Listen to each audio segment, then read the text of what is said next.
தமிழ்நாட்டில் திராவிட கட்சிகள் சொல்லுகிற அதிமுக திமுக தொடர்ந்து 50 வருஷத்துக்கு மேலே தமிழ்நாட்டில் வந்து ஆட்சி செஞ்சுட்டு வரீங்க.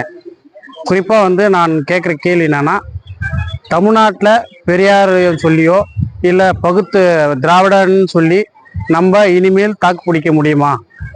ஏன்னா தமிழக சூழல் மாறி போயிட்டு இருக்குது. அதுக்கு உதாரணமாக திருப்பரங்குன்ற தீர்ப்பை நீங்கள் பார்க்கலாம். திருப்பரங்குன்றம் மலையில் தீப யாத்திரை தீர்ப்பு ஒரு தனி நீதிபதி தான் சொல்லக்கூடிய தீர்ப்பை நடைமுறைப்படுத்தணும்னு சொல்லி ஒரு அரசையே முடக்கிற வேலையை ஜி.ஆர். சாமிநாதன் செஞ்சார். இப்போ இன்னொரு பக்கம் அரசு இதை எப்படி கையாளுது? உச்ச நீதிமன்றம் போகிறாங்க, தடை ஆணை இப்போ கேட்கணும்னு பார்க்குறாங்க. ஆனால் உச்ச நீதிமன்றம் ஜி.ஆர். சாமிநாதனுக்கு ஆதரவாக சொல்லுது. அதே போல் பாராளுமன்றத்தில் போய் அங்கே 120 எம்பிக்கள் சேர்ந்து கையெழுத்து போட்டு கொண்டு போகிறாங்க, அதுவும் நிறைவேற மாட்டேங்குது. அப்போது என்ன சொல்லி தக்க வைக்க போகிறீங்க? இனிமேல் தமிழ்நாட்டில் திராவிட ஆட்சின்னு சொல்லி எப்படி தக்க வைக்க போகிறீங்க? பூணூல் ஆட்சியா இல்லை இங்கே திராவிட ஆட்சியா? இப்படி போயிட்டுருக்குது. ஏன் இப்படி போயிட்டுருக்குது? காரணம் என்ன? குறிப்பாக இதுக்கு முன்னாடி வரைக்கும் திராவிட கட்சிகள் திராவிட ஆட்சி தேவைப்பட்டது கார்ப்பரேட்டுகள்.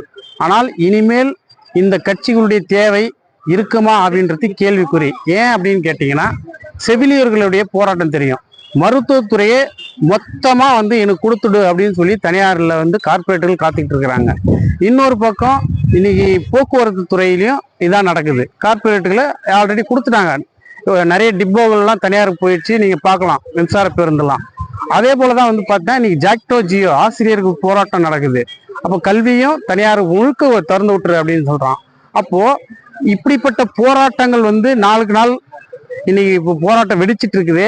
அதுக்கு என்ன காரணம் அப்படின்னா, தமிழ்நாட்டில் கார்ப்பரேட்டுகள் ஆதிக்கம் செலுத்த முடியல. அப்போ இவர்கள் போராட்டத்தின் மூலமாக இன்னைக்கு தடையாக இருக்கிறாங்க. இவர்களை சாதி ரீதியாக மதம் ரீதியாக பிரிக்கணும் அப்படின்னு சொல்லி கார்ப்பரேட்டுகள் நிர்பந்திக்கிறாங்க. கார்ப்பரேட்டுகளுக்கு தமிழ்நாட்டில் இன்னைக்கு தொழில் வளம் வளர்ந்துருக்குது, வளர்ச்சி அடைஞ்சிருக்குது. இதுக்கு முன்னாடி வரைக்கும் திராவிட கட்சிகள் தேவைப்பட்டது. ஆனால் இன்னைக்கு நடக்கக்கூடிய போராட்டங்கள் பார்த்தீங்கன்னா அது கார்ப்பரேட்டுகளுக்கு எதிராக இருக்குது. அதான் முடிவு பண்ணுறான். அப்போது இந்த தொழில் வளத்தை வளர்ந்துருக்கிற தமிழ்நாட்டில் இது எல்லாத்தையும் அனுபவிக்கணும். அது பொதுத்துறையாக இருக்கட்டும், அந்த மின்சாரமாக இருக்கட்டும், கல்வியாக இருக்கட்டும், அனைத்து துறைகளையும் அவர்கள் முழுங்குவதற்காக கார்ப்பரேட்டுகள் காத்துட்டு இருக்கிறாங்க. அப்படி காத்துட்டு இருக்கும்போது இப்போ திராவிட கட்சிகள் இந்த மக்களுடைய போராட்டத்தை அடக்கி ஒடுக்கிட்டு அவர்களுக்கு சேவை செய்யுமா? கார்ப்பரேட்டுகள் சேவை செய்யுமா? அப்படி ஒரு நிலை உருவாகுமானா இனி சாத்தியமே கிடையாது. அப்படி ஒரு நிலை இல்லை. ஏன்னா இது கொள்கை பேசலாம். இனிமேல் மக்களை போராட்டத்தை தடுக்க முடியாது. கார்ப்பரேட்டுகள் தமிழ்நாட்டில் சாதி ரீதியாக மத ரீதியாக மக்களை பிளவுபடுத்தணும். அப்படி பிளவுபடுத்தினாதான் தமிழ்நாட்டில் தொழில் தொடங்கி கொள்ளடிக்க முடியுன்ற ஒரு திட்டத்தோடு இருக்கிறாங்க.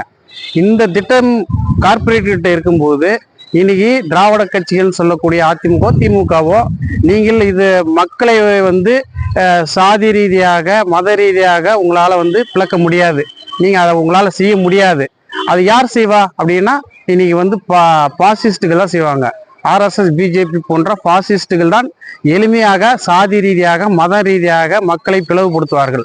அப்போ கார்ப்பரேட்டுகளுக்கு தமிழ்நாட்டை கொள்ளடிக்க யாரை முடிவு பண்ணுவாங்கன்னா பாசிஸ்டுகளை தான் முடிவு பண்ணுவாங்க.